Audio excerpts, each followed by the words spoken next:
Quand Moïse rentre au camp, il ne sait pas que la peau de son visage rayonne. Mais le peuple le voit, et il se tient à l'écart, effrayé. Cependant, à l'appel de Moïse, Aaron et des anciens s'approchèrent. Mais comme la majorité des humains ne peut comprendre ce qui est d'en haut, Moïse jugea nécessaire de se couvrir la tête d'un voile, voile qu'il enlevait lorsqu'il parlait à Dieu. Solitude plus grande que jamais pour l'homme de Dieu. Et c'est ici le résultat d'une communion intime avec l'Éternel. Elle éloigne les autres hommes, elle élève comme une séparation. Du côté de Dieu, nous contemplons sa gloire à visage découvert, comme dans un miroir. Et nous sommes transformés en la même image, de gloire en gloire. 2 Corinthiens 3,18. Mais cette intimité avec Dieu a sur l'homme des répercussions inévitables, bien qu'il n'en ait pas conscience. Par là, il se trouve comme séparé des choses terrestres, et il est en même temps comme sous le voile des occupations quotidiennes.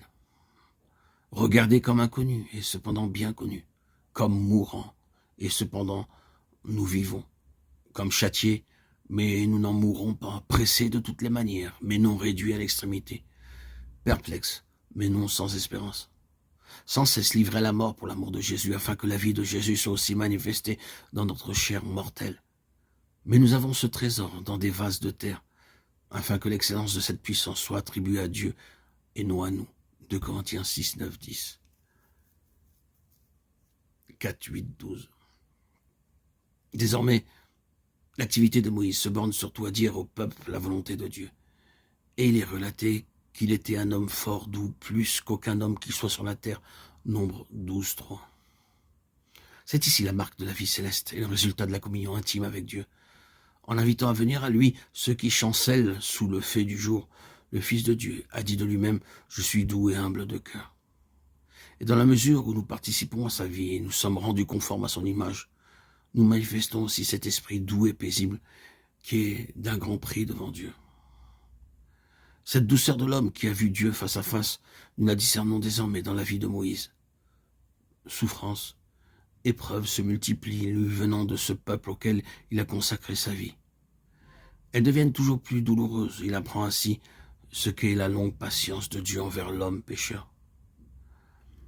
En ces multiples épreuves, Moïse manifeste l'Esprit céleste. Il n'y a en lui aucun désir de gloire personnelle ou de domination. Sa réponse à Josué le fait voir bien clairement. « Es-tu jaloux pour moi ?» lui dit-il. « Plus à Dieu que tout le peuple de l'Éternel fut prophète et que l'Éternel mit son esprit sur eux. » Nombre 11, 29. Il manifeste encore l'esprit de l'agneau en gardant le silence lorsque Marie et Aaron parlent contre lui. Rien ne nous est dit de sa souffrance lorsque l'événement qu'il redoutait se produisit et qu'Israël, sur les limites de la terre promise, reçut l'ordre de retourner au désert. Une révolte avait éclaté parmi le peuple qui voulait se choisir un chef pour retourner en Égypte.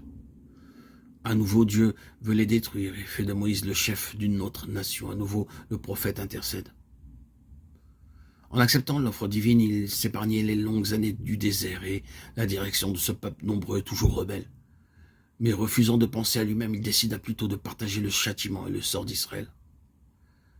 Pendant près de 40 ans, Israël campa dans le désert. Vers la fin de ses pérégrinations, Moïse, fatigué et excédé d'avoir constamment supporté un peuple rebelle et contredisant, oublia, dans l'amertume de son âme, de marcher humblement avec son Dieu. Et il agit inconsidérément. Dieu lui avait dit de parler au rocher. Au lieu de cela, il le frappa à 2 reprises, négligeant d'obéir implicitement. Dieu ne pouvait accepter la moindre désobéissance en celui qui exerçait la justice parmi le peuple. Il faut que le péché soit jugé, qu'il se trouve chez Moïse ou chez les Israélites. Plus les privilèges sont grands, plus grande aussi la moindre infidélité. Parce que vous avez péché contre moi, parce que vous ne m'avez pas sanctifié.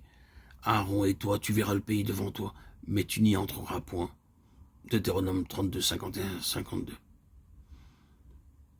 Considère donc la bonté, la sévérité de Dieu, sa sévérité à l'égard de ceux qui sont tombés, sa bonté envers toi, pourvu que tu persévères dans cette bonté. Autrement, tu seras aussi retranché.